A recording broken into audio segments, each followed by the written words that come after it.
Salute, salute, Knicks Nation. Welcome in to the streets are buzzing. Big off season. Lots to talk about tonight. Friday night Knicks continues as we talk about the latest with the Knicks off season. There's been a lot of news come through the last few days, but first and foremost, I hope you're doing well. Glad you could join us for a great conversation today. Live stream action as we'll talk about the future of this ball club. Made huge noise this season, and the work is going to continue with this front office putting together the pieces to win that championship. And the fan base is excited. It was a disappointing end to the playoffs, but we'll talk about it and how can we improve with this squad right now. Running it back and stargazing is on people's minds right now, as the front office has a lot of flexibility, right? And everything that they've done up until this point deserves credit, because the Knicks are in the best position that they've been, man, in 25 years, right? Regardless of some things people disagree with, some things ain't perfect, but you can't disagree that the Knicks are in the best position they've been in 25 years as well. A lot of draft talk happening as well. We'll go through that, man. I want to go through some mock drafts as well, but the next show we do will be a deep dive into the draft, right? Today, Friday night, we're going to talk about the latest with OG Anunoby, right?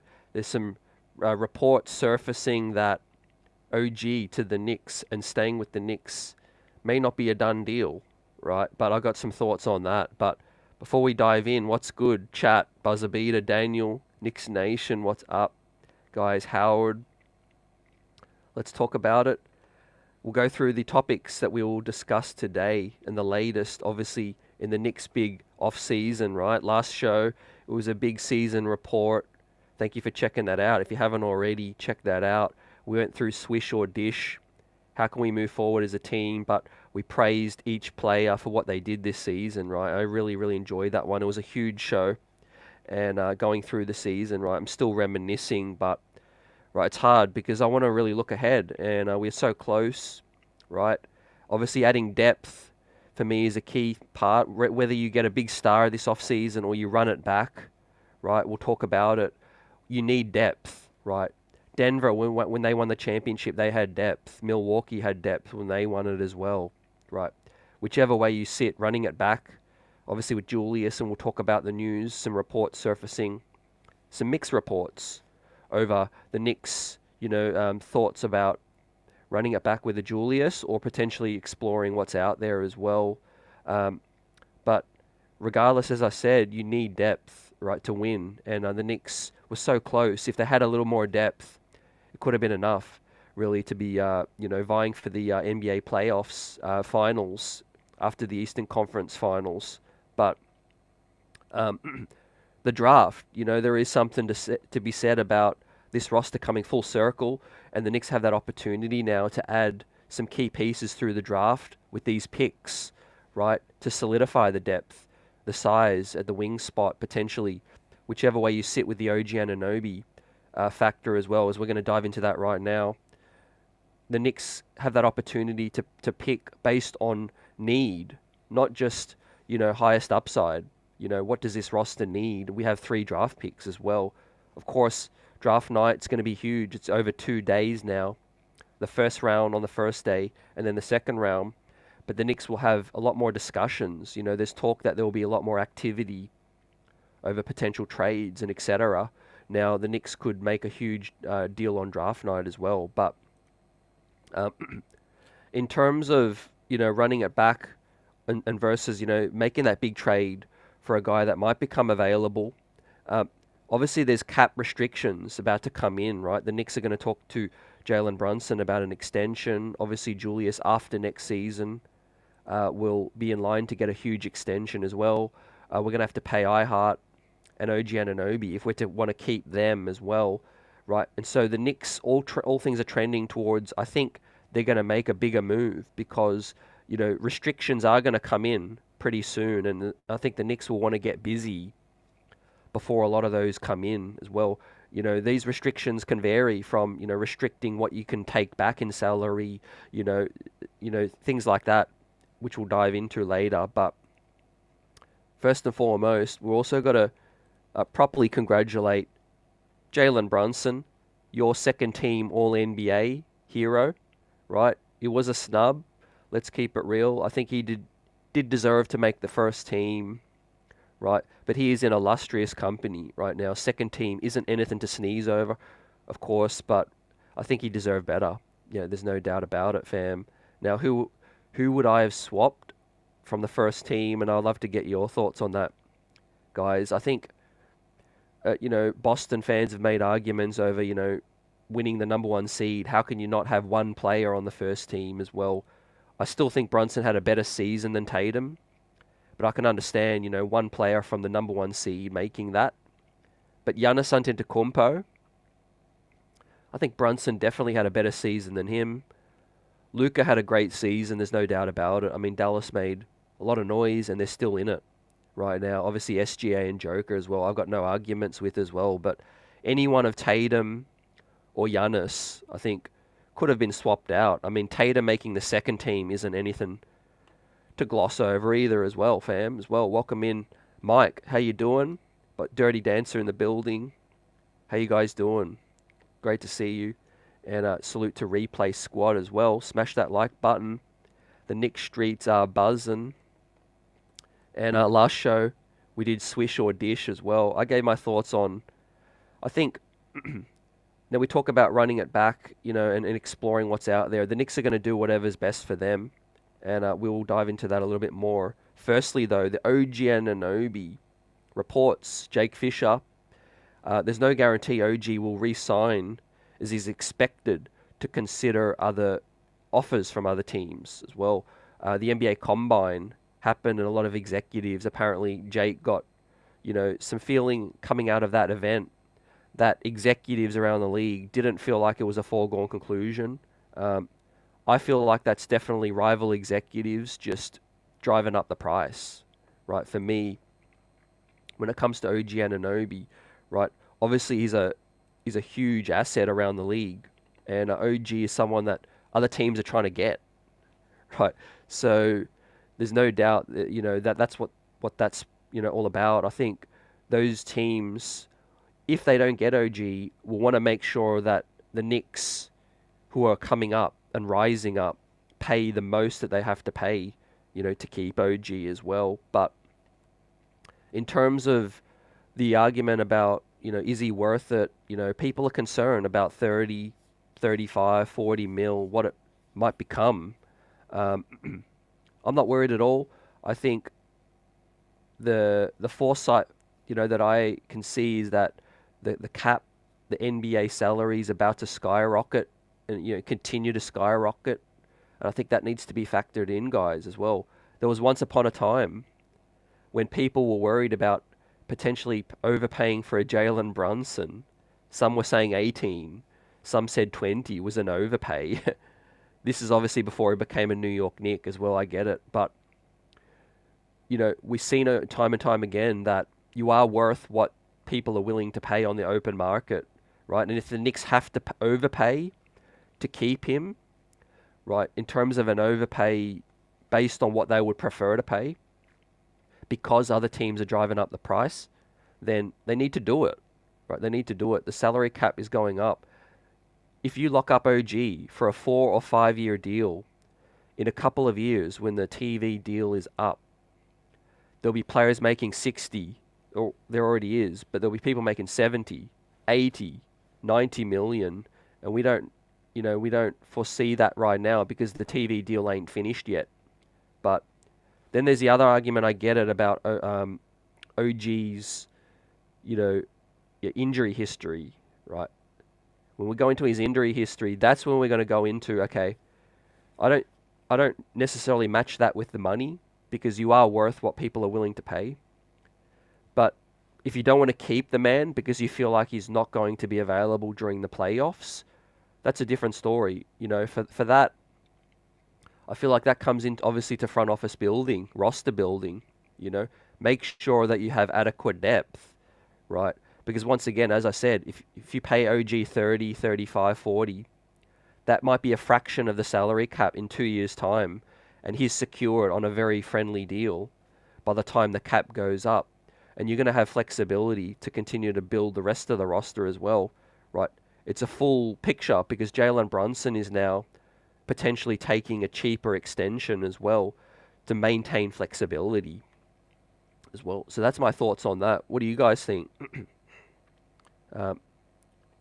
Dirty says Daryl Morey just stirring as well. Buzzer says, how can you have voted into top 5 MVP and Brunson not make first team? Well, yeah, you said it.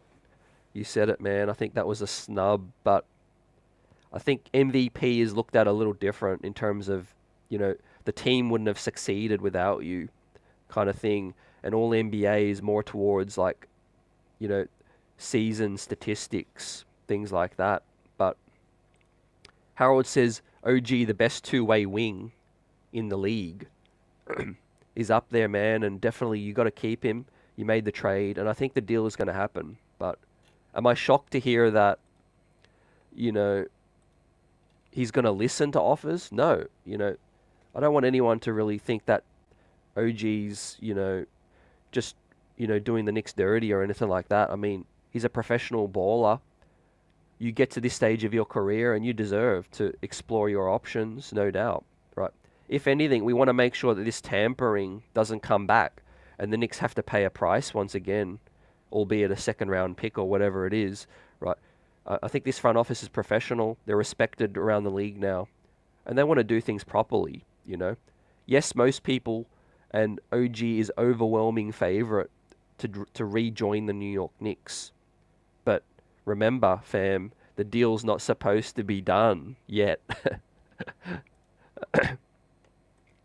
Yeah, and you're echoing what I said, Dirty, about 35 being, 35, and it's going to be different in a few years' time as well. You need to have some foresight when it comes to these contracts. But for most people, they're a little concerned about his injury history as well. If you're paying a guy and you're going to rely on him, 60, 65 games a season, potentially less. I'm not here to say that's not a concern. You got to consider all things, obviously, but I still believe OG is worth, and I think he's going to get that bag, right? Businesses are a risk, NBA free agency, trades, all of that is a risk. Nothing is guaranteed in life as well. That's the thing, right? If you could start a business today and it be guaranteed that it's going to succeed, you'll do it right away. So in terms of the Knicks making that trade for OG, there was some risks that came along, but the front office was aggressive, and they tried to make something happen. And in the end, he gave us the, what this roster needed to get further. And I talked about my thoughts about the hamstring injury. Obviously, it's not ideal that OG went down when we needed him the most, but I think that was a result of playing heavy minutes back to back to back. What's up, Jack? Don't listen to the media. OG going to re-sign? You his agent, Sam Rowe's son. They're just playing smoke. You said it. Definitely. I wasn't worried when this first came out, but of course, I'm talking to the wider, Knicks fans as well, and some people are concerned for different reasons, man. Marvin, what's up? Salute to you. Hope you're doing great. Priority 1 is more talent, leading to less minutes for our starters. It means longevity throughout the playoffs. 100% agree with you.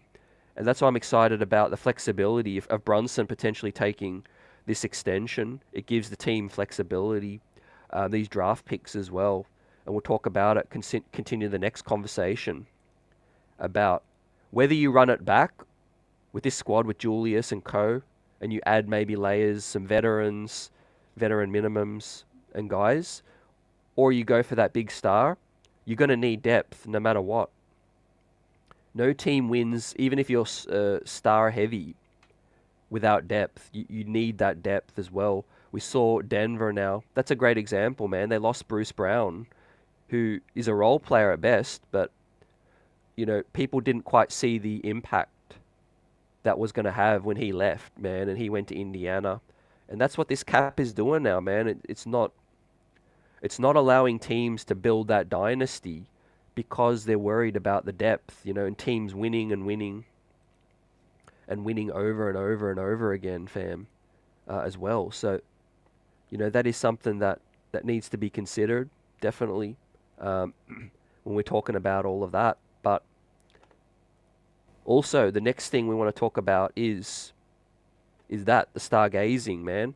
The latest on that news is coming out of Fred Katz, Ian Begley. The Knicks continue to be fully engaged if the right player is available via trade. I don't think any team player outside of Brunson would be totally off limits in trade talks for a top player as well. Also, in that story, Ian Begley is reporting that associate head coach Johnny Bryant is going to be considered for the Cavs head coaching role. So that's not surprising, man. Johnny Bryant paying his dues. He's going to get an opportunity, I feel, at some point. It's inevitable. But to the big story, the Knicks should be still open to adding that larger piece. Obviously, talent wins in the league, but it's got to be the right fit. I think what we saw this season, guys, is more than ever, this current group of guys fits better than what we've seen since the 99 New York Knicks, right? And I'll be more than happy just bringing everybody back with some depth pieces added, of course, as well. Whether you lose Bogdanovic and you add a different kind of player, I get it, a wing stopper, or whether you add that via the draft and you keep Bogdanovic and you pick up that option, and then you see throughout the season as well. But obviously, last episode I talked about if you do want to bring in that star, Bogey's salary combined with a Mitch and other pieces is enough to get you a max slot added back. Now, who that could be, we talked about a lot of these names, guys, about, whether it is a DeMar DeRozan or a bigger name, right, Mikal Bridges, right, I'll be very, very surprised. But, of course, Brooklyn, do look like they're going to explore deals because he's, not fully committed. We know Donovan Mitchell's more than likely going to get it moved, but it's a big no for me because I'm really happy with DiVincenzo. And I think he fits perfectly in terms of the salary, the shooting, and, the role that he plays on this team as well. But, look, Donovan Mitchell's a superstar, we know, right? We already went down that path of getting Jalen Brunson, all right? If we didn't have Jalen Brunson, I'd be all on board for a Donovan Mitchell as well. What a great postseason he had. What's up? Knicks ran out of steam. OG is just testing the waters since his injuries would otherwise lower his value with the Knicks. New York can beat any offer.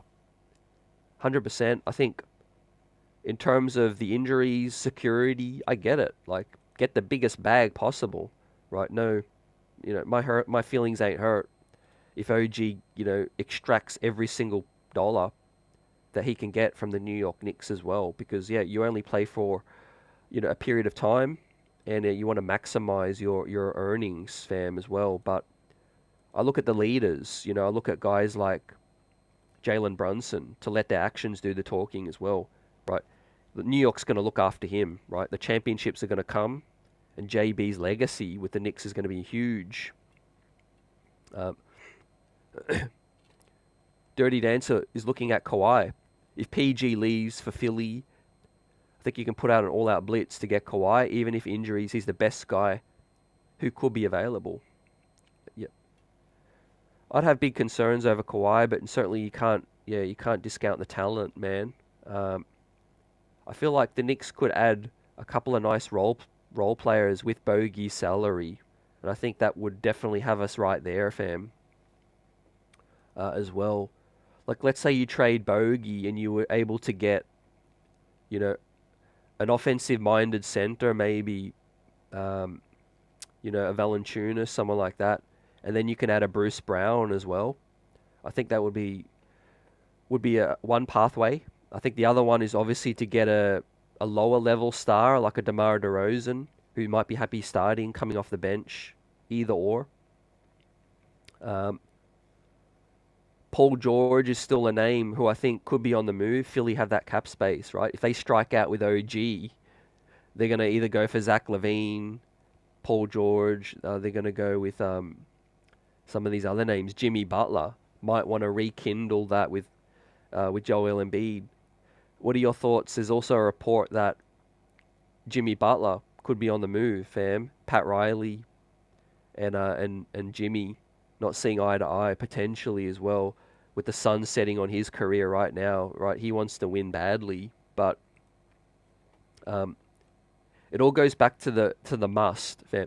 Whether you're running it back, whether you're getting that star in for the Knicks, we have to add more depth, like Marvin, like you guys are saying as well. And I think that's where the Knicks really fell short a little bit too, right? Understandably, obviously, I think it was a year too soon. We had guys like Sims, Shake Milton, Precious Achua, and Daquan Jeffries. Guys just not quite ready, to be depended on, right? When it's the lights are bright. But as we will talk about, tonight, fam, with the draft, too, picks 24, 25, 38, right? The Knicks can pick on needs right now, which is a great position, man. I'm excited because the next show, as I said, will be a big one. It'll be a draft talk exclusive, going through the prospects, my thoughts, but this is just via Tankathon. It's a very way too early mock. We have the Knicks in 24 and 25, fam, as well.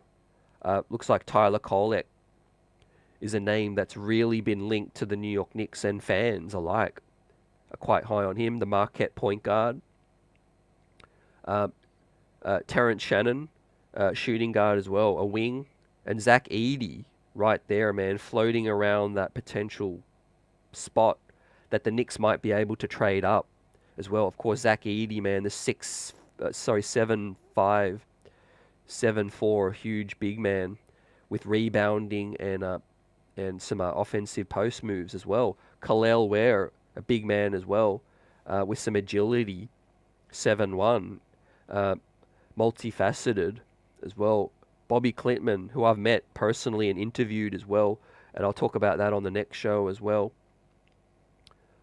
is also a big wing, played internationally pro ball, right? Ryan Dunn is a fan favorite right now. Does he slip? Right, he'll be right there as well. And we'll be waiting to hear what the workouts suggest as well. I think the Knicks will really get busy with their workouts too, and that'll let us know what's up too. Of course, there'll be a lot of private workouts too. And of course, the 38 selection. The Knicks could be looking at another small forward as well. Size, that's my number one goal with that, fam. As well, we continue to look ahead to this big off-season, right? A lot of lessons learned, I think. See, the thing is about running it back, right? It's that phrase where, it's loosely floated around, but you see, running it back has so much value because, these guys feel a certain connection with each other right now as well. They went through the trenches. You saw Hart battle through fatigue, through injury and all of that. We also saw OG Anunoby kind of put his money where his mouth is, right? Yes, he might be trying to extract the biggest possible deal from the Knicks, but he gave the Knicks all he had, man. He said, right, I'm banged up, but I'm going to try to play. And those actions do, they say something. They tell the organization that I'm invested in this thing. They tell your teammates, your brothers, that I'm here, man. I'm here. I've got your back. And when it comes to that, when you run it back, it's all about, each player comes back with that experience together. They come back with that playoff pain. And they also use the off-season to fuel that as well. And when you run that back, it's powerful. Because we might see a team come back and just absolutely hit the ground running early. 55 wins, and we get right back to where we were, getting back to the Eastern Conference, late in the Eastern Conference, maybe the finals. Obviously, Julius Randle, the biggest piece in that was not there, and recency bias, all of that. Like, I mean, Julius Randle was incredible when he was playing in January, right? It was a good run before he went down. And that's why right now, if you're not swapping Julius for a bigger difference maker as well, there's no point in that exercise, right? So I think Julius is going to come back, barring, a superstar deal that the Knicks just can't say no. But I can't see that guy right now.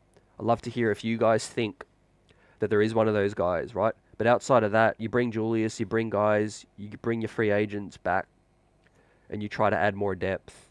Well, you definitely add more depth, right? And as we look at the rest of the roster, you got Shake Milton, Daquan Jeffrey spot, Diakite, Jericho Sims. There's lots of spots that you can upgrade around these guys as well. Obviously, Bogey, Mitchie. Mitchie's definitely a name that's going to be continued to talk about. Knicks ran out of steam. Knicks have 2 stars, lots of depth, run it back. I think that is the right blueprint now, fam, as well. 2 stars with good depth can beat 3 stars with less depth, I think, as well. But obviously you're hurt. The downside to having just 2 stars, I guess, is one of them is hurt. You're down to 1 star and you're down to role players as well. And we're just fortunate that our role players were excellent and were able to step up into bigger roles.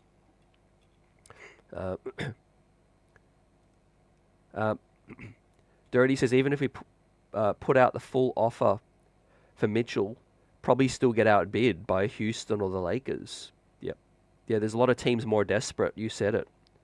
David would like to see us get Tyus Jones. He'd be a great pickup, backup, definitely.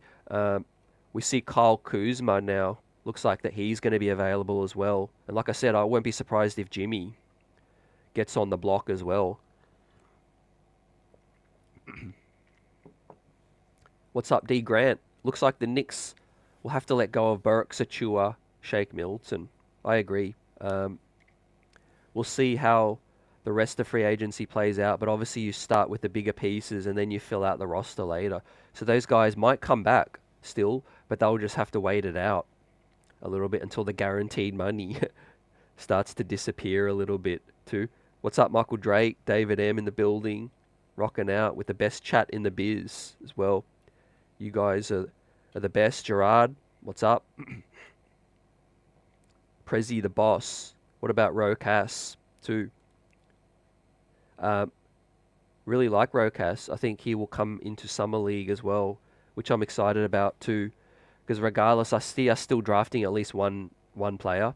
Even if we do pull off a blockbuster on draft night, I could see us definitely making at least one trade. 24, 25, 38.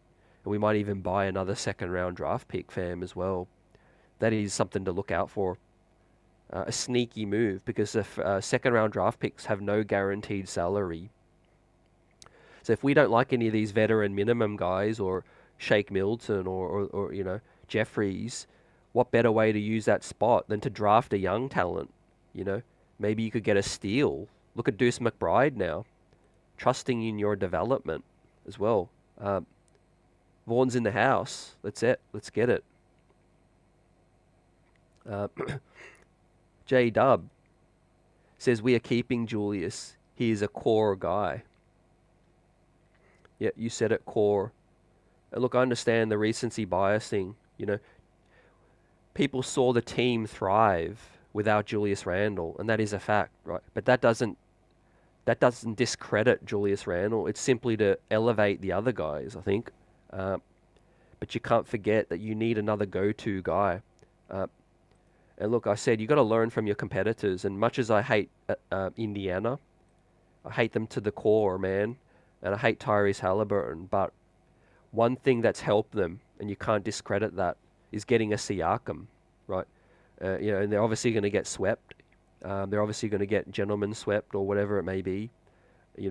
Looks like they've met their match now. A fully healthy Boston, well, minus KP, but with Halliburton and Siakam, they've got a go-to guy that can dump it in the post.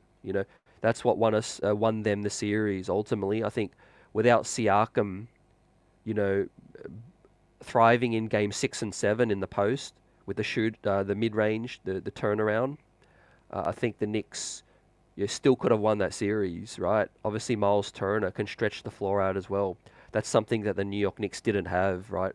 We were just out and out hustle and grit, offensive rebounds, but you still need a couple of shooters. You need a go-to guy, and Julius is that guy. Yep, Julius is that guy, I think, for me right now. But you see how it keeps going, you know? Dirty says, Bub is the guy I'd like to gamble on. Don't think he reaches on us. Though. Missy is a ton of upside too. Upside guys, sign me up. That's something we've done a lot better at, developing guys as well, right? For all the trades that we made, we showed that players can grow with the New York Knicks now. That's another feather in our cap. Quentin Grimes, although he didn't, hit the ground running, he still had value around the league quickly. RJ Barrett. Of course, you see Deuce McBride now is the poster child for Knicks development now. And like I said, no slide on the Miltons, the Jeffries and all that, but let's get Deuce some more young talent around him, and let's continue to grow, right? So when we do become that championship team, we do the opposite to what Denver did. We have reliable guys ready to step up. Now Christian Brown, a lot is on him now that Bruce Brown left, but yeah, it's really, really important because Deuce is going to play a huge role for next season. Like Gerard says, continuity, the name of the game too.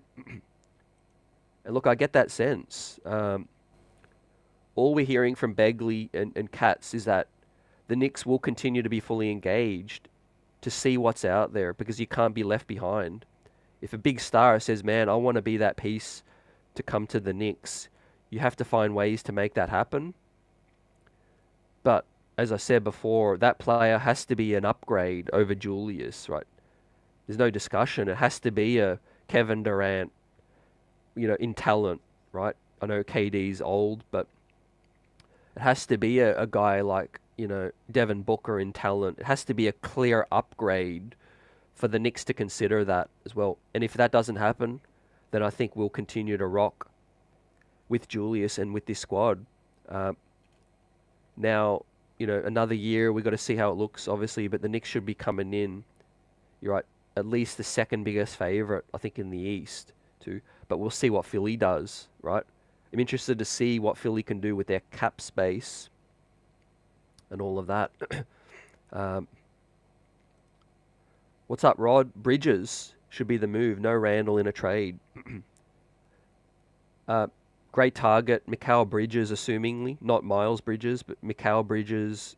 Yeah, fits the culture. That's the big tick. Fits in terms of not a superstar, but, a rising star talent. And can do a lot of the things that this team needs. 100% would love to get that. Now, in terms of the culture, as we say, it has to fit. There's no point getting guys that, don't really fit the mold. With that said, some of these guys do, some don't. As I pull it up. Right. Now, I don't know what Brooklyn are trying to do. Maybe they'll just want to get more draft picks. But if they do lose Mikal Bridges, they'll probably want to have some name to sell their fan base on. So I have a hard time seeing them not ask for a Julius. If you can get it done with young pieces and draft picks, maybe the Knicks can get that done. But as we talked about last show, some depth pieces we could get. Kelly Oubre seems to be a fan of the Knicks and what they're doing. Bruce Brown seems to be... Tom Thibodeau is a fan of him. Tibbs has been a fan of Gordon Hayward as well. He could be at the stage where he's just ready to take a pay cut, and be a veteran minimum, and play a role off a team's bench. Now, he was frustrated with Oklahoma, how that finished up. Jonas Valanciunas. He's 32 years of age, but I think he's going to be on the move as well. Maybe looking at seeing what money is available. And of course, DeRozan, I think that could be a good fit. A guy who's reached that part of his career where winning might be the most important thing. DeMar's gotten paid. He's got paid a lot. And he could be really looking for a team now where he could be, that third option offensively, and a guy who could help us win in the clutch. That is something to. As I'd love to get your thoughts on that. Like, Brunson showed a lot this season, right? But are you confident? Are you happy with him as the number one usage guy offensively, right? In the clutch. Concerns over like the other options, because they will take the ball out of Brunson's hands, as we saw. They will put length. They will put physicality on this man too. So that's one lesson that I want the Knicks to learn from too, right? Obviously, if OG's healthy, he was really playing well offensively. 28 points in the game that he went down. So that's good. You throw Julius in there, right? 6'10", bully ball, 6'9". He's a great, counter to Brunson's lack of size as well. Brunson, would be more than willing to dump the ball down to Jules. So, yeah, multiple ways. But Brunson's three-point shooting took such a huge step up this season that, he could really be that off-ball, spot-up kind of shooter as well. And I think that's where, he hurt the most. He had no one to really, play make essentially for him to be playing off-ball, right? He was on-ball too much. But I think a healthy Bogey, healthy Randle, and there's a lot more options.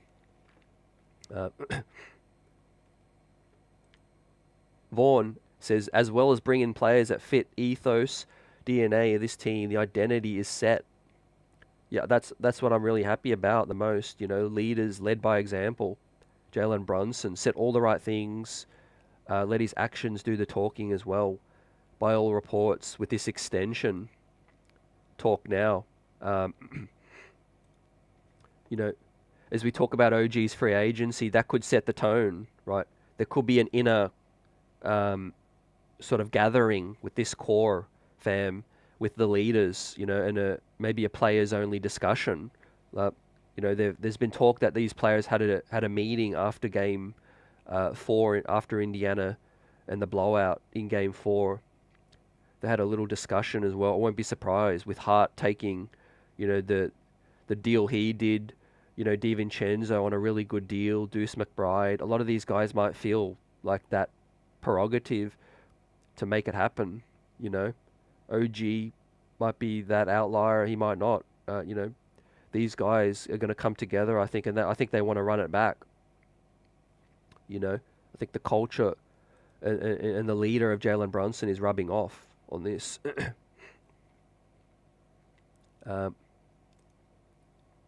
Mikal Bridges says Michael Drake. I can't imagine the reaction of these guys. We saw that viral video when JB found out that Knicks traded for Josh Hart. And then obviously he would have been a part of the DiVincenzo free agency. But could you imagine if the Knicks were to get Mikal Bridges as well?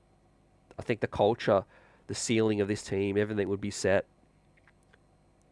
Dirty says, if the Knicks have the midi, I'd consider Brown, Oubre, and Obi.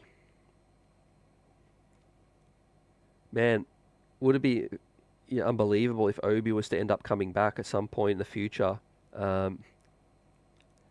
I always feel like Kristaps Porzingis could have been a great fit next to Julius and now Brunson, but he signed his deal. But mid-level wise, I agree. Brown, Kelly Oubre seem to fit the mold. My only concern with Bruce Brown is he's 6'4".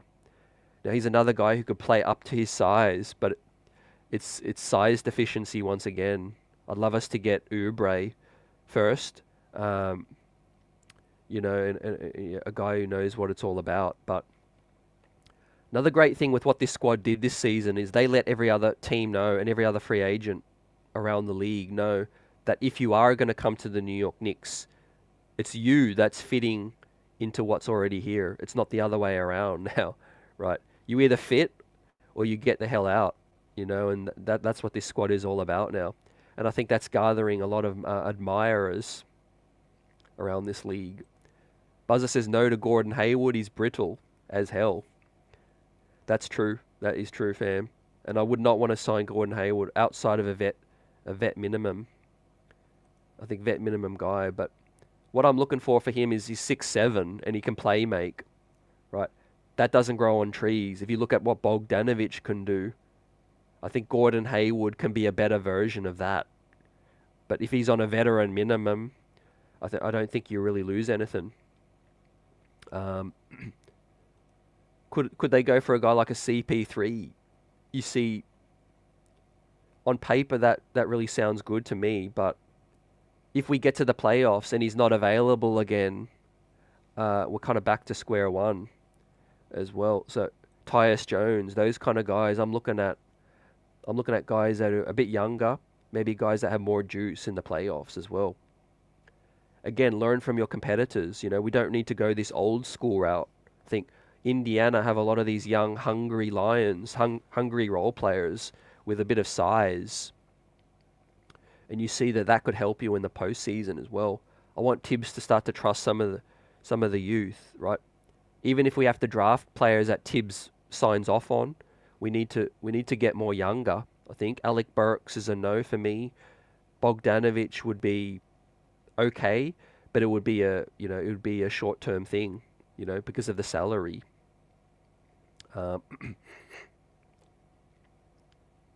Prezi says, agree with Vaughn. What's funny is that although I love IHart and Mitch, we could do with a Miles Turner type, someone who can splash it, but we would also lose some rebounding. That's why you could. What I would love to do, man, I would love to get an opposite to what we already have. If we have an IHart, then get another guy with a shooter.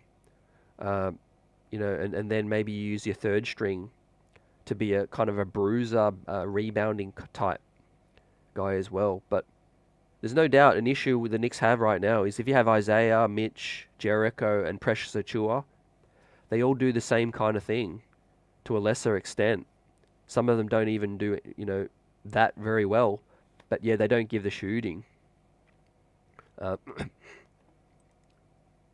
Yes, Michael, I like Caruso, Oubre.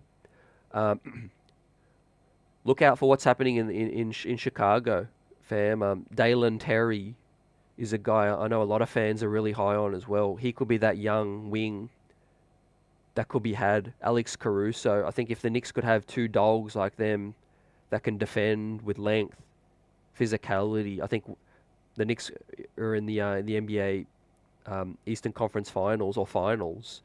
So, right? So that's how close this roster is, right? Get a couple of right fits.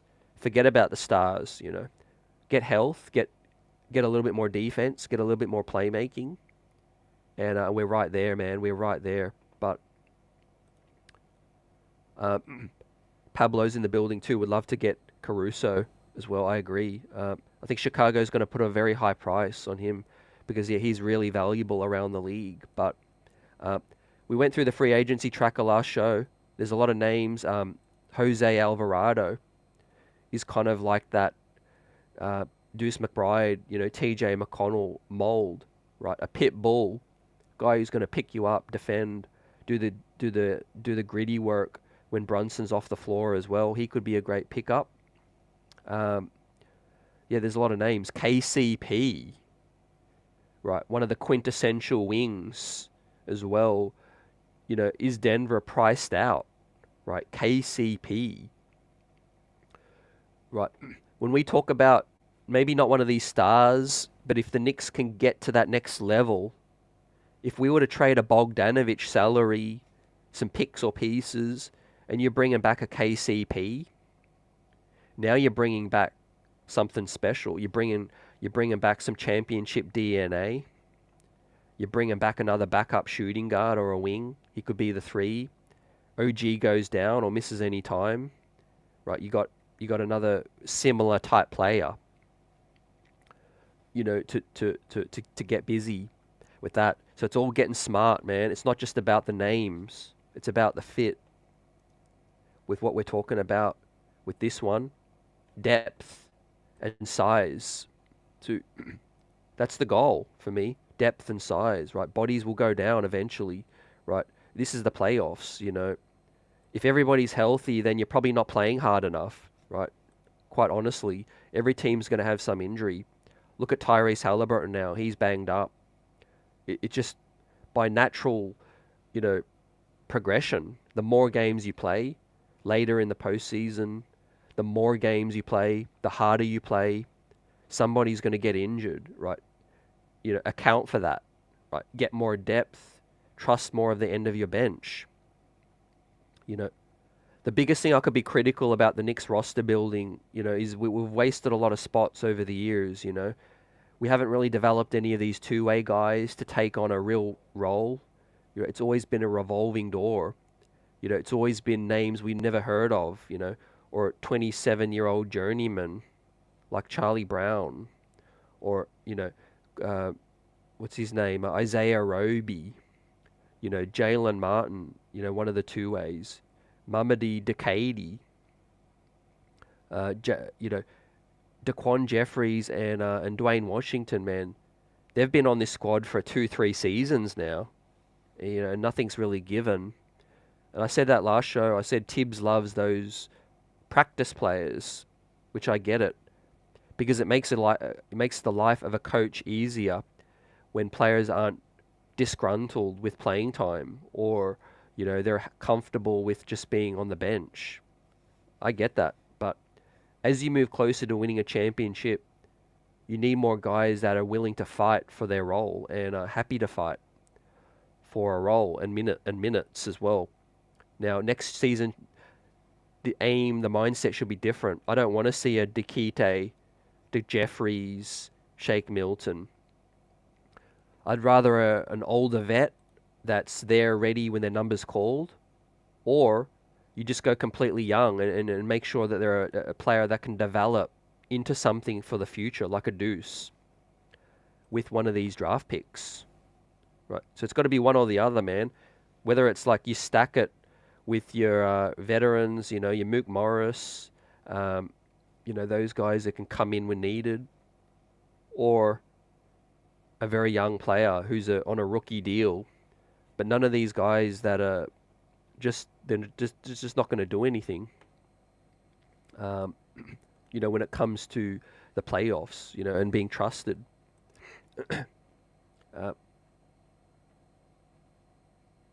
Yeah, AP, you said it. Indiana's finished. Indiana is finished. And as long as Brunson is here, he's your recruiter, somebody will always want to play with him. I think that too, you said it. Yeah, spot on. But the culture has been set as well, you know. People have been looking from afar, and some Knicks doubters in the past. Kevin Garnett. Other people that have always been skeptical about the Knicks, you know, they could see the vision now, which tells you something as well. You don't think these players notice? You don't think players around the league right now? I mean, yes, they might joke a little bit about the Villanova, you know, clique. You know, they might joke a little bit about Tibbs and all of that, but hey, winning trumps all, my friends. And when you're winning, you're deep into the postseason. A lot of these other players will want to get out of their situation, right? If you're in Cleveland, you know, you're in Miami and you see things starting to really stall, and you start to see the Knicks get better and better and better, you want to ride the wave, you know, and I think we will start to see some veterans take more discounts after they've already got their payday, of course. Everybody needs their payday first, but when it comes to players who, like you said, will be good to play with, a point guard like Brunson, obviously. You know, Julius Randle hasn't been the best recruiter in terms of players saying, yeah, I want to play with Julius. But look, it's clear that Julius is the complementary star right now. Right, he needs to do his role and play bully ball and share the ball out of the double team, but be aggressive. That's okay. That's his role. Yeah, in terms of guys, you know, starting to really buy in and take discounts to be a part of the core, that's big, right? Because, you know, roster building is going to become even harder, my friends. And that's why, if we talk about the number one story, I think, heading in right now in terms of free agency with OG and Isaiah, it's important to know that the clock is ticking on the salary cap changing, going up soon, and these restrictions about to come in. And that's why I think the Knicks will continue to be aggressive, right? It's not that the Knicks want to continue to discuss a trade for Julius. It's the fact that, okay, Brunson's timeline, this thing is really active right now. How can we, maximize, things right now and get it popping? Restrictions are going to come in league-wide, these cap restrictions. And before they do, the Knicks might want all their pieces in place for the most part, right, as well. We'll see what happens. I don't think Minnesota's likely to shake things up. Cat was always a big no for me. Obviously, LA, the Lakers and the Clippers, they're going to be very, very active. And of course, Chicago, look out for that, a big shake-up. I don't see DeRozan staying unless he gets a very handsome bag. And I don't see Zach LaVine staying either as well. Do they end up paying Alex Caruso? That could be something as well. But a lot of things we all agree on is with the shooting for the big man, right? I love Isaiah, and I think he's going to come back. But what do you do with Mitch, and what do you do around that as well? Some shooting would be nice too. That's not easy to get, I know. We see Luke Cornett as a very, very light version of KP, but he looks like a bit of a liability on the court too. So it can't just be anybody, right? I think a Jonas Valanciunas can give you a little bit of that. He's 32 though. What's going to happen with New Orleans, right? Brandon Ingram is a name I've been wanting to talk about as well. What do you guys think about Ingram? Would you be willing to invest? Let's say you kept Julius, you kept Brunson, and you use Bogdanovich salary with Mitch, and you send Mitch back to Louisiana, his home. Let's say it's a Bogdanovich, Mitchie, and a couple of picks, and you were to pair Brunson, Brandon Ingram, and Julius, right? But you're completely capped after that. Like that's your core now. Build the depth around that. Obviously, you got OG still as well, right? I think the Knicks could do worse than that. Obviously, Zion, though, I think the reason I'm talking about Brandon Ingram is I'm talking about situations that I think are really going to be, shaken up.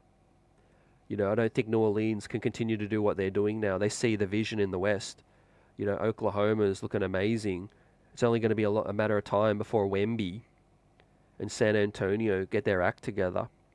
Then you got Dallas now in their prime, Mini in their prime.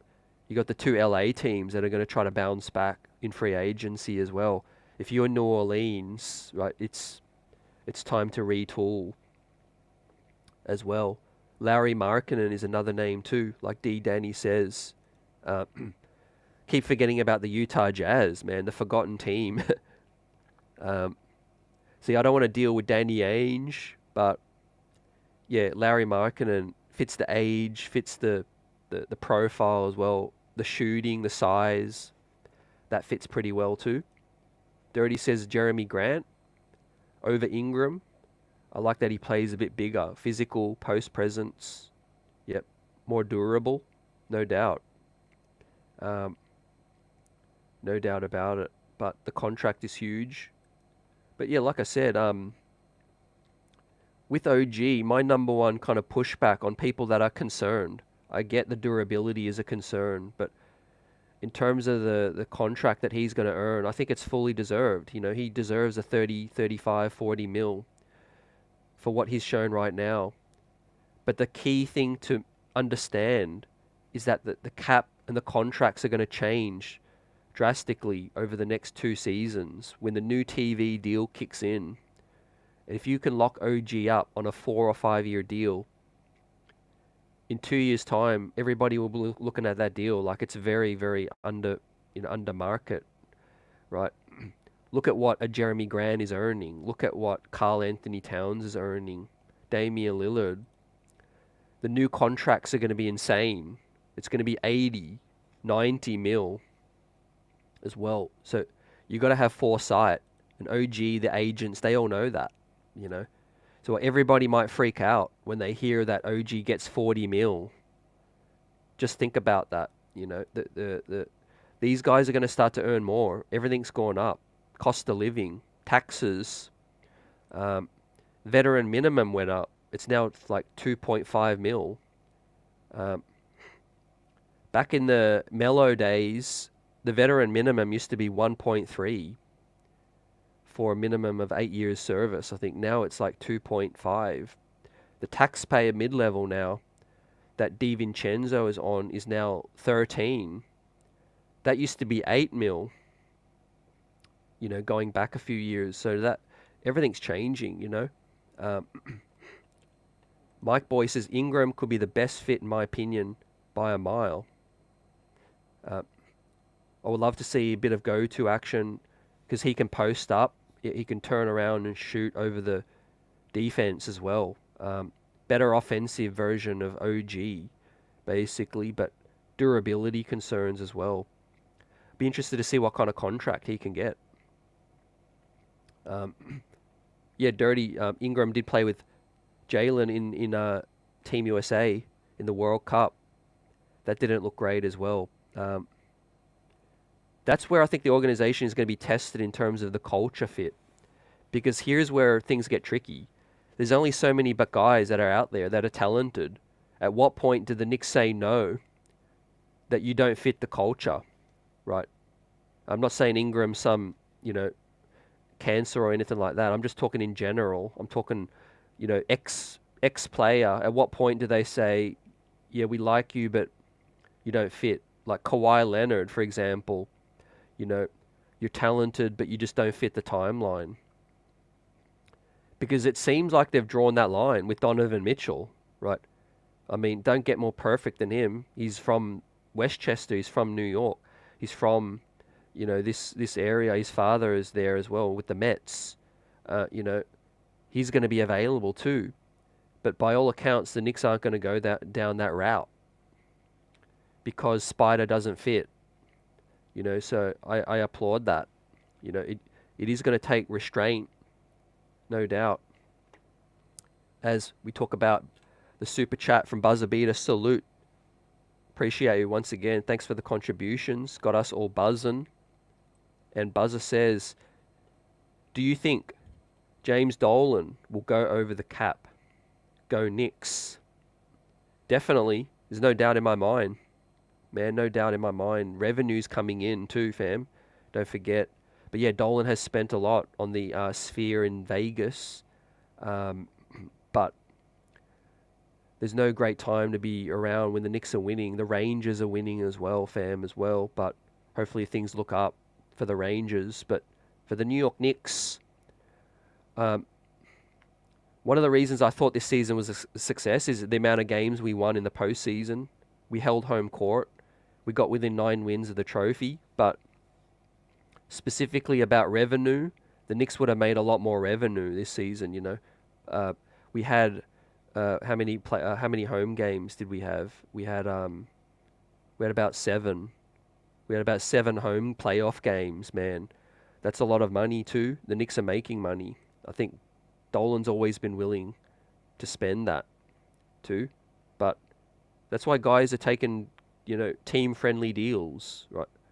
I don't even like saying discounts. It's team-friendly. That's what it is. That's what they're trying to do. Nobody's trying to take a discount.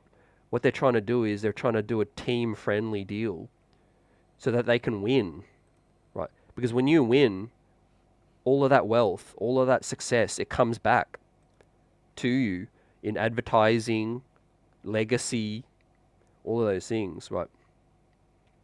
Now, right now, we saw a lot of these legends in the building at MSG. Some of the people, you know, weren't happy seeing some of them. Some of them wanted to see more. in respect to Charles Oakley, Patrick Ewing. But there's one reason why those legends keep coming into the building is because some of them were successful to a degree with the team, and everyone loves a winner, baby. When you're talking about John Starks, Ewing, Spreewell, Houston, Oakley, all of those things. So if Devo, Hart, Brunson, OG, these guys win with the New York Knicks, they're not dumb. Dolan will look after them, and they'll always have a home.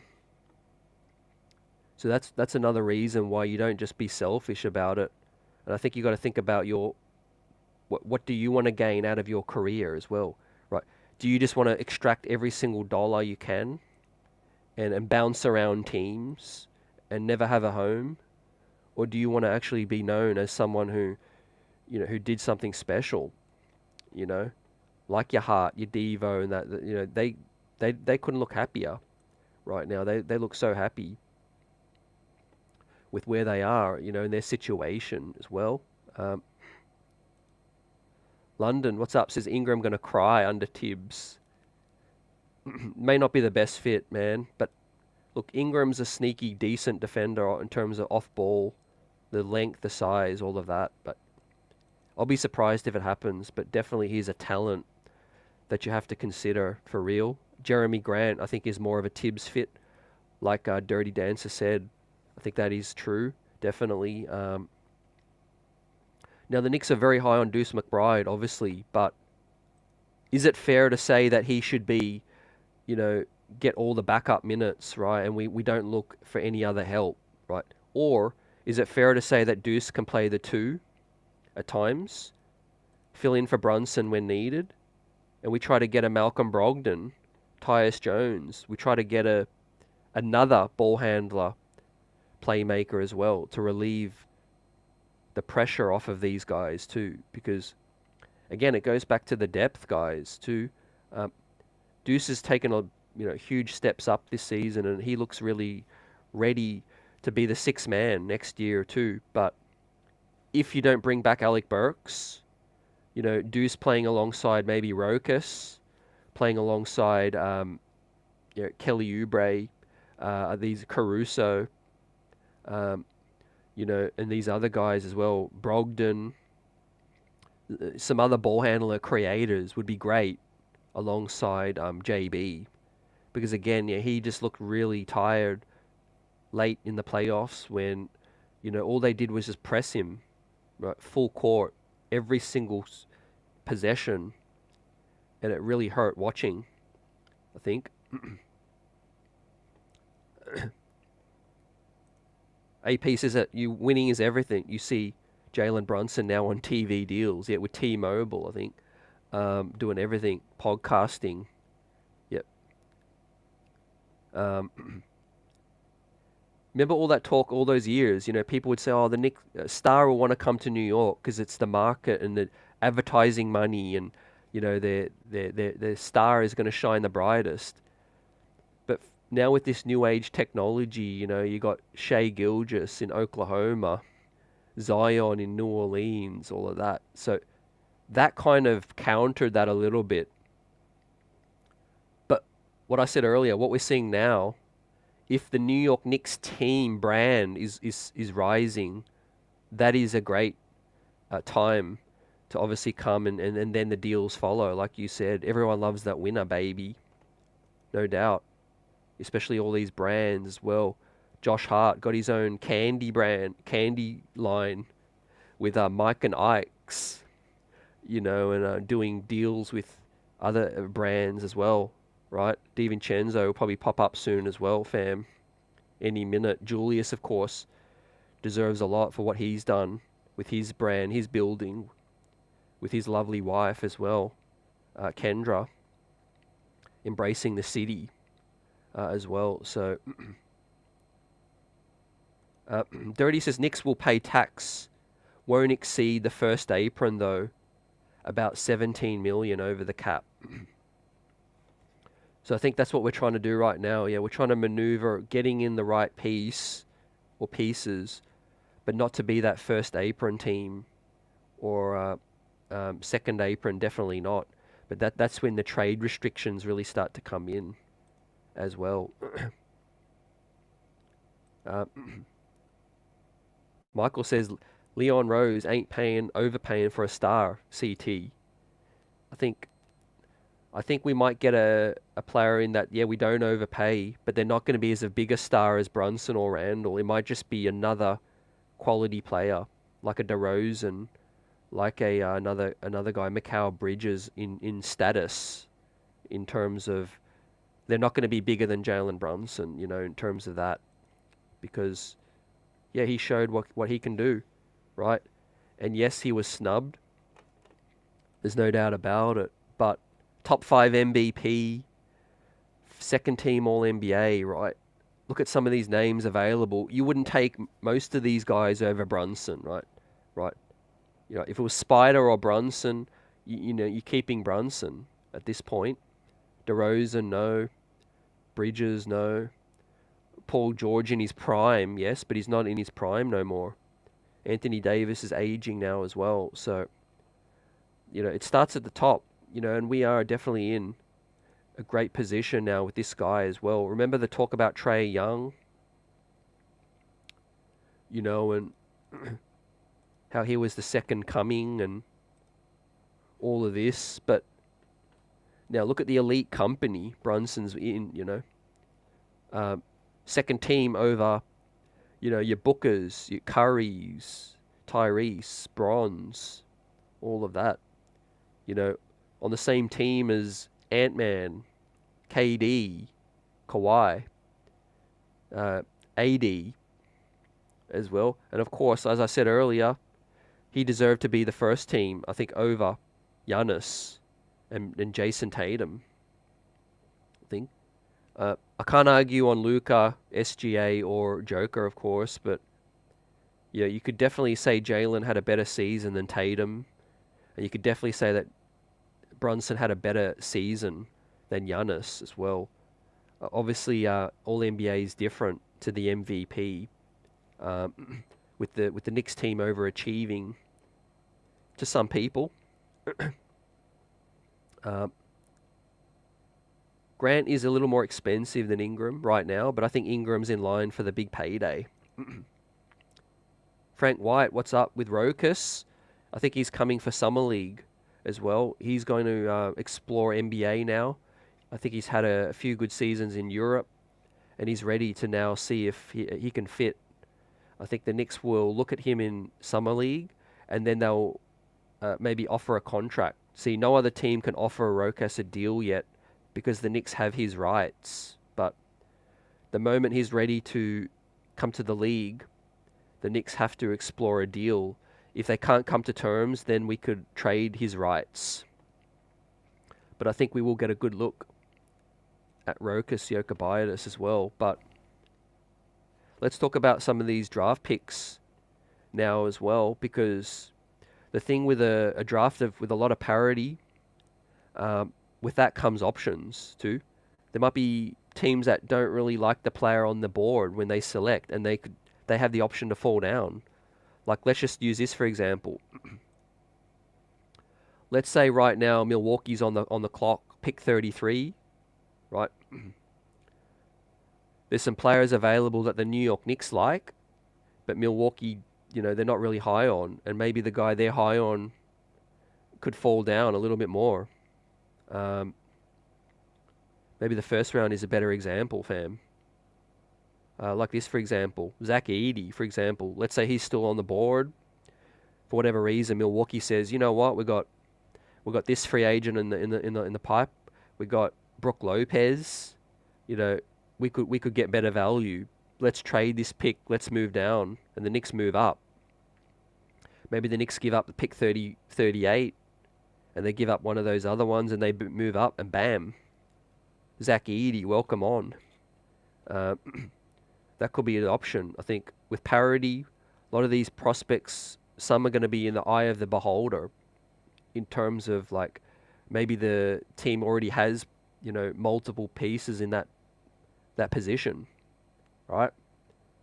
When we're talking about the Raptors, Devin Carter, the Raptors have got, they've got quickly. They've got IQ. They've got Scotty Barnes playmaking. Maybe they don't want to take the ball out of his hands.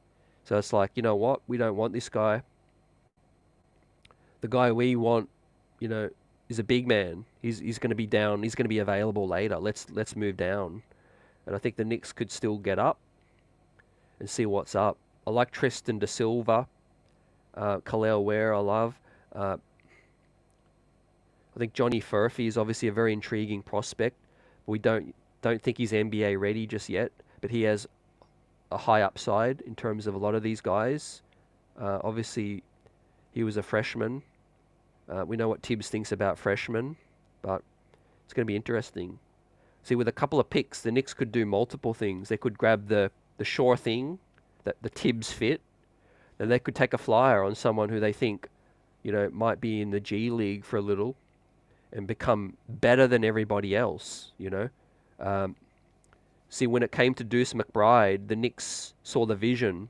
They knew that Deuce might not be ready immediately, but they knew that he had the intangibles, to one day be a great defender and a floor general as well. Kolek is so fun, says Dirty. Hits shots and talks a ton of crap. Really takes care of the basketball too and has good size.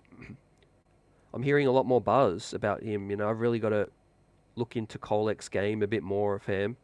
But yeah, like you said, I don't know what he measured at the combine. Let me know. But he's measured 6'2" and 6'2.5", which is okay.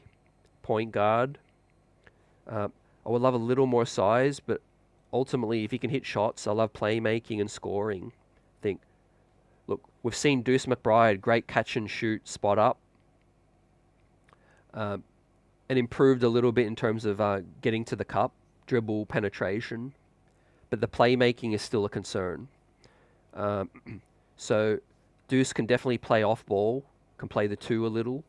Now, if you lose Alec Burks, maybe Deuce plays a little off ball, and Rokas or Kolek handle the rock a bit more as well. That is something to look out. But someone who I could really trust to play when Brunson's out, or if Brunson, hopefully only plays 34 minutes. Wishful thinking, I know. But in my ideal world, next season, regular season games, right, we have enough to win a lot of games. I would rather Jalen Brunson play 33 minutes, if I'm being honest, 34 minutes, right? 36 maybe at most as well. Look, if you have a Deuce, you have a Tyus Jones, Malcolm Brogdon, you have a good six-man.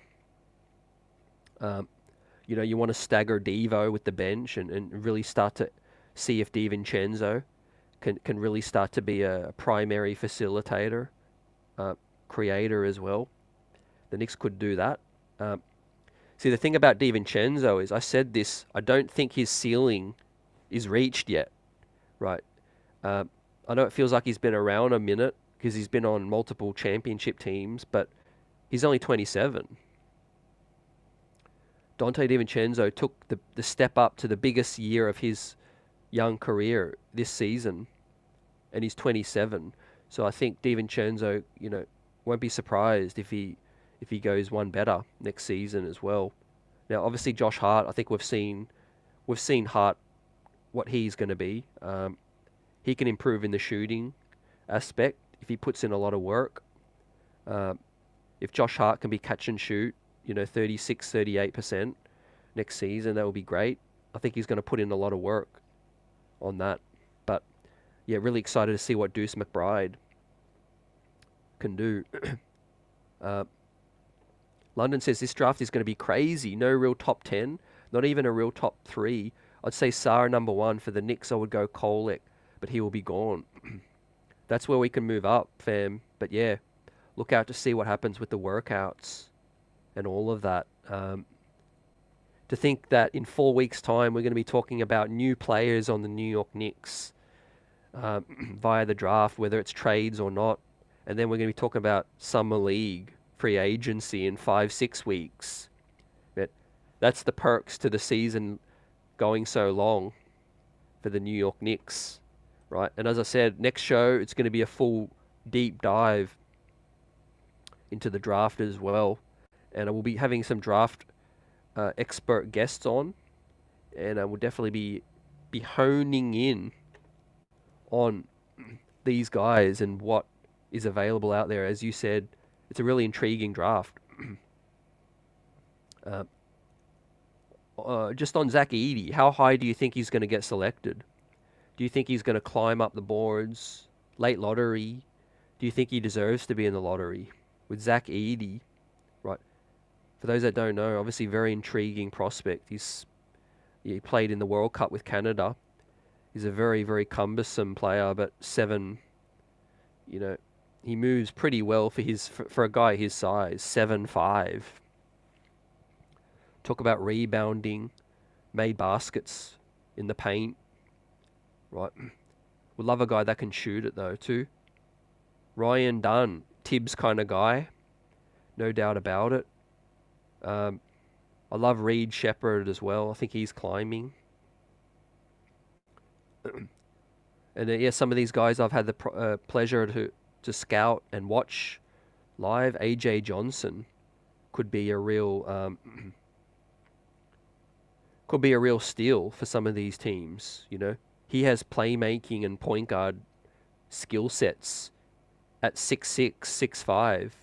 Well, very, very skinny, very, very raw as well. But we're talking about a second-round draft pick. I mean, he could be someone that could really be something in this league.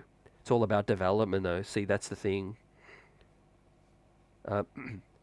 If you've made it this far, if you're these prospects, most of these guys have high hope to make it in the league as a big piece. But what happens after they're drafted is really everything. It's not just what leads into when they're drafted. It's what happens after that. Fit is the most important thing. Development, work ethic is the most important thing. We've seen... look at our own backyard. Look at DiVincenzo and Josh Hart. I love to pull up some scouting reports when they first came into the league. Jalen Brunson even as well. I bet you top line on a lot of people's scouting report of Jalen Brunson was too small or, backup, forever going to be a backup. All of those things. And look, as I said, those guys prove them wrong, via work ethic, via fit, intangibles, all of those things too. When Brunson was drafted, who saw him as a number one playmaker, scorer on an NBA team, flirting with the Eastern Conference Finals, putting up 61 points this season, 50, 44, top 5 MVP candidate. Right, this is a guy who beat all the odds, man, and he did that because he has this, and his father put in that work ethic, in his mindset, in his mentality, all those things that you just can't really, you can't just pick up. You have to work on.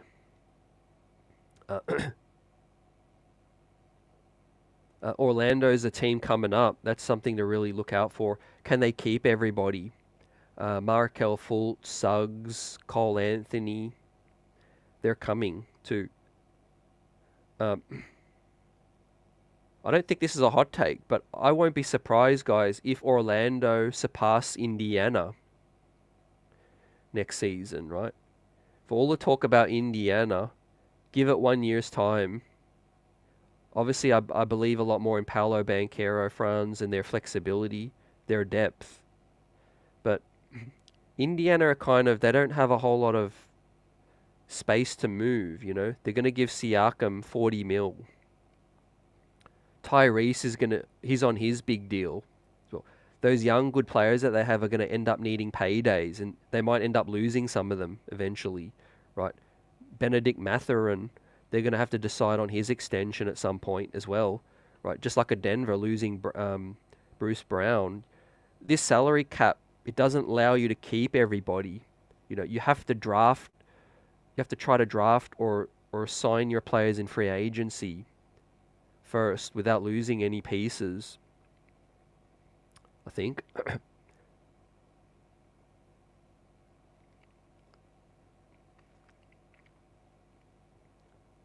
Uh, Dirty says if the Knicks want a stash, you'd go with Dadier. 6'9" with all the skills and athleticism. Yep. See, stashes are good, I think, but the Knicks' aim right now will be looking at what they can, what pieces can help the Knicks right now, and maybe they do a little bit of both. But you don't think Walt Perrin likes those. London says Edie will go around 20. I could see that. Yep. Bobby Clintman has an interesting skill package. If he was willing to stay in the NBL, I'd be more interested in terms of a stash pick. I haven't heard anything, but just knowing what I know, I think Clintman would be more keen on staying in the States. I think and just being on a pro roster with an NBA team. But obviously, I agree. Working on his game is great. Johnny Furphy included as well. Alex Sarr, a lot of talk about the number one pick not being consensus and being a weaker class, no doubt. But I think Sarr has such upside. There's no doubt about it. Is he going to be that go-to scorer? I don't see that. Dump the ball down. But can he be like a can he be a guy like could he reach the ceiling of a Chet Holmgren? Probably not that high, but could he be a guy that you could definitely be, one of your top 3 best players, definitely a 20 plus per game scorer, all defensive team kind of guy, perfect two-way player, something like that. I could see that. Not to the playmaking abilities, but if he could reach the ceiling of a Bam Adebayo, I don't think that would be outlandish. I think defensively he has the tools. Dirty says this Indy run will look hollow in the future as well. Yeah, I won't be surprised with that. Easier run. I think they'll be thereabouts, flirting with the 6 seed, 5 seed, 4 seed maybe, 7 seed.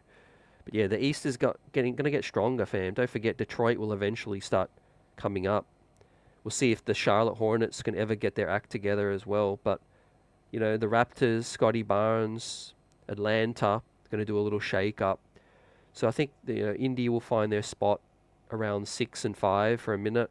But I said Orlando is coming up. I think Philly will obviously make some retooling. Miami might have to do something. I think Donovan Mitchell does look like a good fit for Miami if they lose Jimmy Butler, I think that screams a good fit. I think if Kevin Durant leaves Phoenix, I think Kevin Durant could maybe go to Miami. That could be Pat Riley's, final wish, to get him or something like that. But Michael says we need a center who can shoot some threes, shoot the rock. I would love that too, fam. Those guys don't come easy. Now, Isaiah, talking about a player who could maybe, retool his game a little. He's gotten better around the basket with the floaters, right? Could we start to see a little mid-range game in the future for Isaiah Hartenstein? Well, I would certainly hope if you're going to pay him 20, 17, 18, 20 mil, right? It'd be great if he could expand his game a little more than outside of just being a rebounder and a dunker spot kind of guy. But he's definitely more adept than Mitch offensively. But yeah, Precious Achiuwa, I think I appreciate what he gave, and he certainly stepped up in the regular season. But with Achiuwa, there's just not enough for me to say I'm going to use up, especially considering we're close to the first apron. Maybe he's outgoing in a sign and trade. Maybe he is, just surplus, I think. But he didn't show anything to me in the playoffs to say, yeah, man, we got to keep Precious Achiuwa at all costs, right? He had his moment, he had his chance in game 6 and 7, and he couldn't slow down Siakam. It wasn't all his fault, of course. The team was just out on its legs. But I just didn't feel like I saw enough from Precious Achiuwa to say, hey, we need to spend real money to keep you. Veterans minimum, I'll be completely okay with that. Alec Burks would like to get younger, would like to get a little bit more durable, and tougher as well. But yeah, someone younger as well that we could develop. I think a perfect guy like Alex Caruso would be great. DeMar DeRozan, obviously, he will be six man. Him and DiVincenzo would be, a great duo. Um, with that said, guys, the world is our oyster with this move. I think the most likely thing we see is the Knicks pick up the option of Bojan Bogdanovic. Fam. I think that is the most likely thing, and we facilitate some kind of move with the salary as well. We keep OG Anunoby, and I think somebody is going to get traded, whether it's sign and trading. We use Bogey's salary. Once again, look out for some of the links to a DeRozan, a guy who's not going to upset the apple cart, basically. Keep this chemistry going. Keep the core of your Brunson, Randle, etc. Unless it's a huge superstar deal, find a guy who can complement what this is without breaking the bank. And look, one of the reasons they did the Bogdanovic trade was because they thought he could help us in the postseason, but also the salary was basically like the Evan Fournier salary that is needed, I think, to facilitate a trade as well. Could there be a shocker and maybe there is a Mitch included? I won't be shocked. I won't be shocked if Mitch is, part of a deal. But with that said, I think Leon Rose ain't gonna, he ain't gonna be too aggressive, but he'll be seeing what's out there, and whether it's by depth or by a bigger piece, this team will be upgraded, right? So running it back is more so Julius, I guess. Brunson, Julius, and what else? Stargazing is like, okay, someone's got to go, but I think they're going to be even more cautious as to what fits with this squad. Edie can't shoot threes, unfortunately. Yeah, he's non-existent, sort of outside the paint. Dirty says even Mitch can shoot threes in practice. Zach Edey value is as a wipeout screener with unreal touch and the size, the rebounding. And if he's there at 24, you draft him, no doubt. Yeah, I could see that. The upside is there, and the value you're going to get for 22, 24 is big. We could always sign a wing or trade for the wing. Kelly Oubre could be the cheaper option. Also, look out for the league circles, league connections, right? Guys that you don't think are tight with Josh Hart, DiVincenzo, you don't think they're going to ask these guys or be excited about playing with them. I think that is key. That's why one of the reasons, it's not likely, but one of the reasons I wouldn't be surprised with this guy. As I pull that up.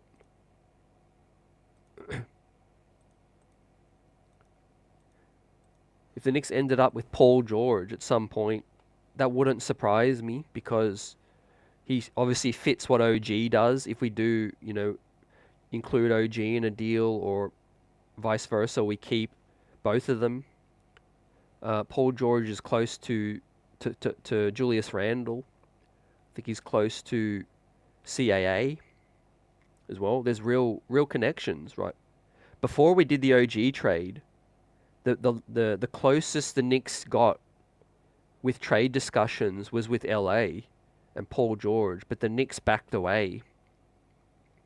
They're a little concerned about the demand and the price, but the price might have gone down now, and Paul George is a free agent now. He can choose where he wants to be, which is a big factor in it all. But obviously, I don't think Donovan Mitchell will end up a New York Knick. Unfortunately, I feel bittersweet about that because 18 months ago or so, even before that, I would have loved to have a Donovan Mitchell on this squad, but we're just going down a different road, and that that road was for the past, and Donovan can find a better fit elsewhere, I think. We obviously saw what we saw with Jalen Brunson. He can do most, if not all, of the things that um, Donovan Mitchell is great at too, and we need more size. We need more um, guys to complement what we do now. What are your thoughts on that? In terms of Donovan Mitchell, seems to be closer to being pretty consensus with the Knicks fan base. I think Donovan would fit the culture, no doubt. He's a great culture guy.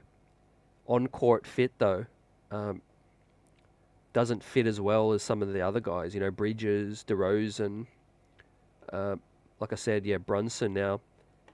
The thing has changed now that he is a top 5 MVP candidate with the ball in his hands most of the time. We need guys that play great off of him. We have a lot of those. We have Devo. We have a Josh Hart. We have OG Anunoby, who is perfect catching and shooting, attacking the defense on the closeout, right? 28 points in the final game, the second to last game, game 2, when he went down. Now, Alec Burks, right? He impressed me in the playoffs, there's no doubt. I think Alec Burks might get a reasonable deal, right? He might get a $6 to $10 million deal with somebody, right? If they were paying attention in the playoffs, maybe a short-term 1 or 2 year deal. Maybe he goes back to Detroit. They spend a little bit of their money on him. Don't be surprised if Philadelphia have been rumored to always want Alec Burks back. They were big fans of him during his first go-round with Philly as well. And obviously Philly would have seen what the Knicks did. So look out for potentially Alec Burks to go back to Philly for some decent money if they lose Kelly Oubre. I do know Philly is very high on Alec Burks as well. He could be a good veteran out in Utah. He spent most of his career in Utah as well. They might need a guy like a Burks too. But Bogey, he's going to get his money. The Knicks will pick up that option. I'm really confident of that. If they don't do that, it means they've got something already in the works, and and they intend to use that to facilitate something else incoming, maybe via free agency too. But look out for the date. It is June 28 when it comes to Bogdanovic. That is the key date where the Knicks will have to decide whether they pick up that team option, because only $2 million is guaranteed from his $20 million salary.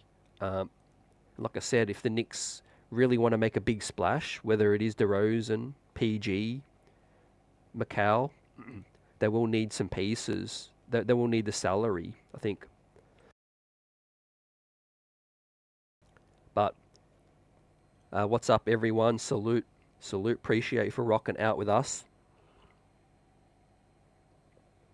And it's been a great discussion, man. Look forward to seeing what comes next and talking about the draft in our next show. Now, we'll probably go Sunday night. Monday will be our next show. It'll be draft talk. And of course, we'll do a roundup of any other news that has come through. But before we wrap up, shout some of you out. Dirty says, refuse to believe OG signed with Sam Rose to go somewhere else. Don't forget, for people that don't know, OG, did join CAA last season, mid-season as well. So something was in the works, right, as well.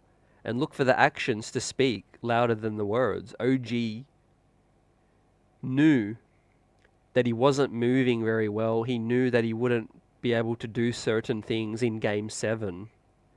But what did he do? He put it all on the line, and he came out of a Game 7 to help his brothers, to help this team. And he knew that this team made a sacrifice to trade for him and gave up real pieces as well. Now, as a free agent, I'm sure he's going to hear what each team is going to offer as well. That's what free agents do. There's no need to freak out over every single report. that is thrown out there from, various outlets as well. This one came from Jake Fisher of Yahoo as well, which went viral, of course, and, he's not reporting anything wrong. I think it is maybe accentuated a bit more than it needed to be via the aggregators, because it was a part of an event, the Combine. Executives left feeling a certain way. But who are these executives, They're with rival teams. They're with Philly that are hoping to, spend some of that money and get OG, or, drive up the price for the New York Knicks, knowing that OG is such a big piece as well. But like I said before, and I explained at the top of the show, I've got no problem with the Knicks going into the 35, 40 mil for OG, because everything is going up, right? Yesterday's price is not today's. As I gave out many examples, when the salary cap spikes with the new TV deal, you got guys on so many other, huge deals. Like Karl Anthony Towns is on 50. Damian Lillard's on 60. All these other teams are going to be priced out pretty soon with all their max slots with the new TV deal. That's why you sign Jalen Brunson right now, so that later we can spend that extra money and look after him when the new TV deal is right. Brunson will be earning 60, 70, 80 mil on his next deal at some point. But the reason he wants to get this extension in quickly is to get his guaranteed money. But so the Knicks have flexibility to put pieces around him now, right now, before the cap changes and all these other teams get strung out as well, right? For as good as you think Minnesota are, there's absolutely zero they can do without breaking things up, because Cat's already on 50. Ant-Man, all of those things, they're going to be very limited in terms of role players, around them, that they can do. And that's what it comes into. Run it back or stargazing. Leon Rose will make sure that the team is the most flexible it can be, but add the pieces that we need right now, whether it's depth or more star talent, to complement each other and give the team the best chance of winning, right? I'm okay with the options. Obviously, if Julius is going, it's to bring something else back, but I think Julius is staying for now. I think Bogey is the more likely guy with salary coming out, but the Knicks will bring most of the core back, and OG Anunoby, I think, will be part of that. Isaiah as well, fam. And now that's left to talk about is draft first, the free agency next, right? The Knicks know they have these picks. They know what they can do. Let's discuss it in the next show, fam, as we'll break down the prospects, the best fits for the New York Knicks, and the options of moving up for any particular guy. But as always, man, appreciate you rocking out with us on the streets, buzzing, and also talking about what was a great season for us and moving forward. Now, a lot of noise happening. I think we would be playing right now if we didn't run into these injuries. Indiana making the most of their luck, guys, and all you need is a lot of luck to get through after building a successful team. Chris says it would be nice if we could substitute Sims for another center that can actually help out. That's what I agree with as well, man. Roster building with extra depth. Trusting guys too. Alec Burks signed with Clutch. Let's see, AP. Definitely he's looking to get that bag. Philip, appreciate you. Peace. Salute to you and Knicks Nation. Ready to go for another big year, man. We only got 4 more weeks to talk about new players on the team and Summer League as well, right? I'll try and reach out to some sources about Rokas too, because I know a lot of fans are, asking about Rokas Jokubaitis. Since that last report out of Europe, looks like he's coming to the States to play with Summer League as well. It would be great to get some confirmation now on that.